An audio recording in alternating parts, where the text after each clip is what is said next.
Goes to plug in laptop, accidentally unplugs ring light.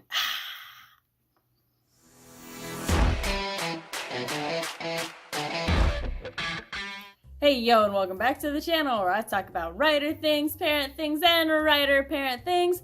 This week I'm going to be talking about improv.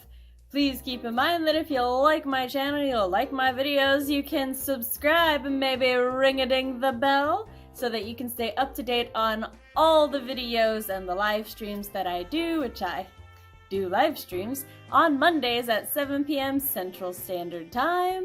You also sign up to my newsletter down below at samanthaalnasset.com to keep up to date with all things Sam. Little disclaimer as that all of my videos are based on my personal experiences, research, and knowledge, so take what you can, leave what you can't.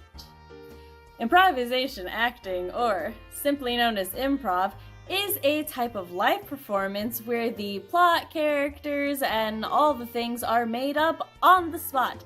Sometimes via things pulled out of a hat, and sometimes thanks to audience participation and suggestions. Other times you just kind of go with the flow. It's simple enough and can be a fuck ton of fun if everyone in the group is considerate. I, in the past, have had a lot of fun improving just random things with my friends who don't necessarily have any acting experience, but they don't mind goofing around when we don't have anything to do. It can, of course, be uncomfortable for some people, and it's natural to want to ease into it. Ideally, any improv group or anybody new to improv is going to have at least one or two people there who are experienced in improv and can cover for the newbie or provide ample chances for the newbie to join in. Many people might be wondering, what's the difference between improv and role-playing? And while role-playing does often involve a form of improv, there's a lot more structure and rules to it, and a game master who has orchestrated the storyline that everybody is trying to play through. And while yes, there is a lot that one can do via role-playing, it is different than improv, which tends to be more loose and free. For example, George and I might be going on a boat down a river, but then suddenly I'm in an airplane talking to a character named Botan about eggs. These are situations that actors have to be able to respond to very quickly to maintain the flow and vibe of the improv. And sometimes you don't always necessarily have to stay in character because just whatever funny or entertaining can definitely take priority. Like with role-playing, improv can be varying degrees of seriousness and whimsical chaos, and at the end of the day, you are essentially acting out the role of a character, and I guess LARPing is definitely a form of improv acting, so there's a lot of crossover. They're just also two different things, in the fact that role-playing is fundamentally just more structured and limiting than improv is, just by nature, which is totally fine, and both are great, and learning one can 100% help with skills in learning the other. But back to improv. One extremely common practice in improv is the yes and rule. This is when somebody presents a statement and the next character is like yes and adds another statement that is then treated as true as well, and it just keeps going and going. Basically, you always say yes and then add something to the scene. For example, actor 1 is like, we're on a boat, and now everybody's pretending to be on a paddle boat. And the next person goes, yes, and the paddles flew away. And now everybody has to act like their paddles just up and flew away somehow. From my understanding, the point of the yes and rule is to both keep the scene moving in a forward motion, as well as help build up the confidence and foster a positive environment. Because nobody's worrying about being rejected, and nobody's worrying about having a bad idea, because everybody else is just going to accept the idea and keep going with it. And I know what some cynics are thinking. Well, that seems very dangerous, or well, that's an easily abusable rule. And I mean, theoretically, one is not wrong there. However, ideally, there will be, as I said before, at least one or two people who are experienced in improv that can handle these situations. And we're also working under the idea that everyone in the group is in fact not out here to be an asshole in this specific situation.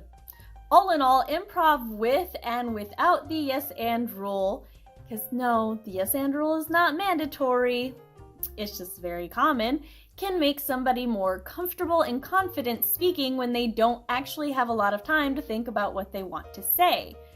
And my experience with improv and in improv situations is probably one of the reasons that I am very good at public speaking and ad-libbing random kooky shit on the spots. Look, I know live stream chat, some of y'all may be thinking, Sam, we've seen how much you're a hot mess live sometimes.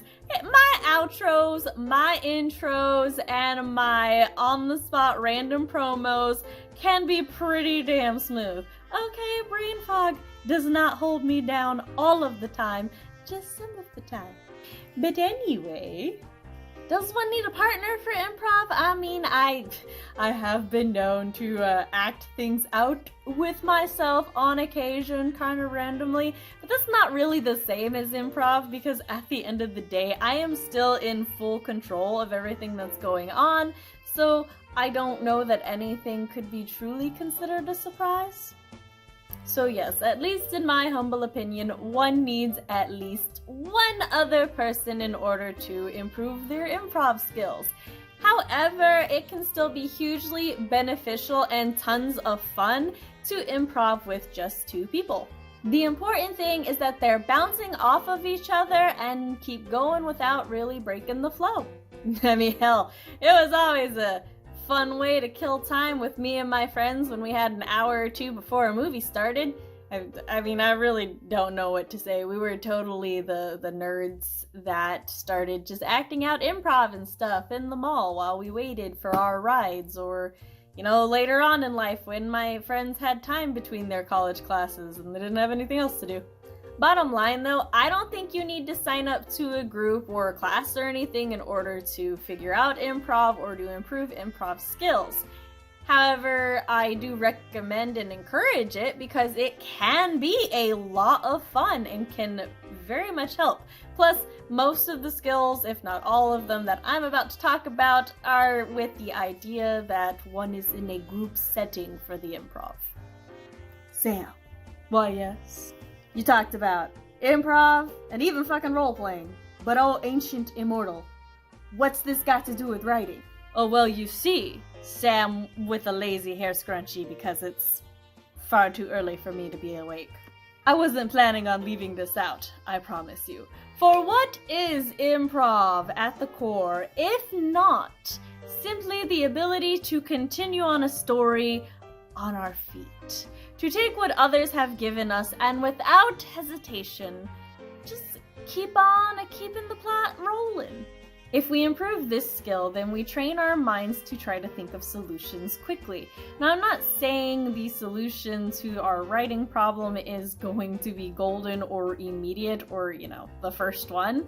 However, training our brains to think of 6 to 10 bad ideas very quickly to get to that one good idea is a lot more helpful and productive than not being able to come up with any solutions at all. There's also the benefit of actually performing live for the audience. Even if the audience is just the rest of the improv group, the feedback is there and it's immediate.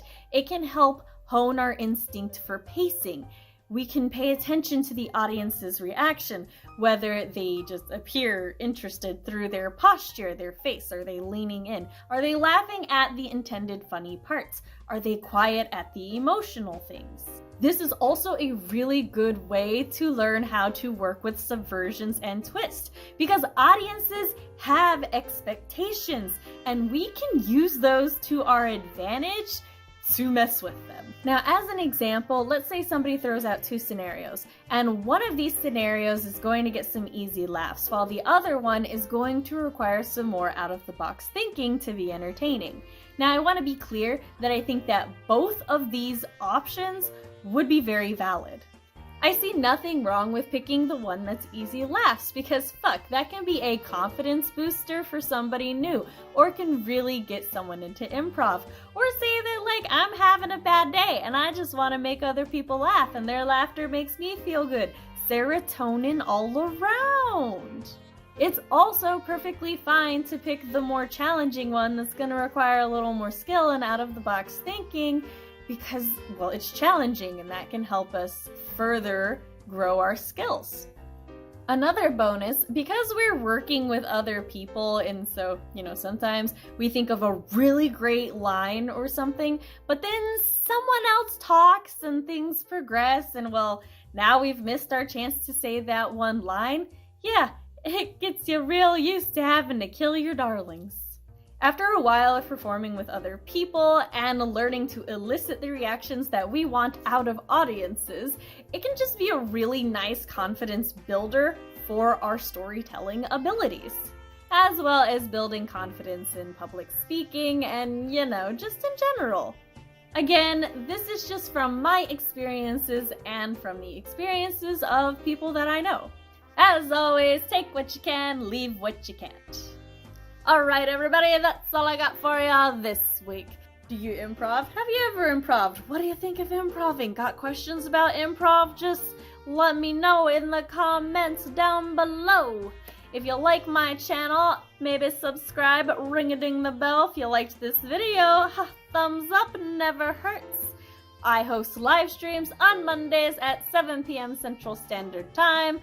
If you would like to see if I can, in fact, write, I have a sample of writing on my website at samanthaalnasset.com. This is also where you can sign up to my newsletter if you would like to keep up to date with all things Sam. You can stalk me on social media because I'm cool with that, at SamanthaAlNasset on Instagram, Twitter, Tumblr, Facebook, TikTok. Just if I'm on a thing, that's what it is. Hope to see you soon. Sam out. Do, do, do, do, do.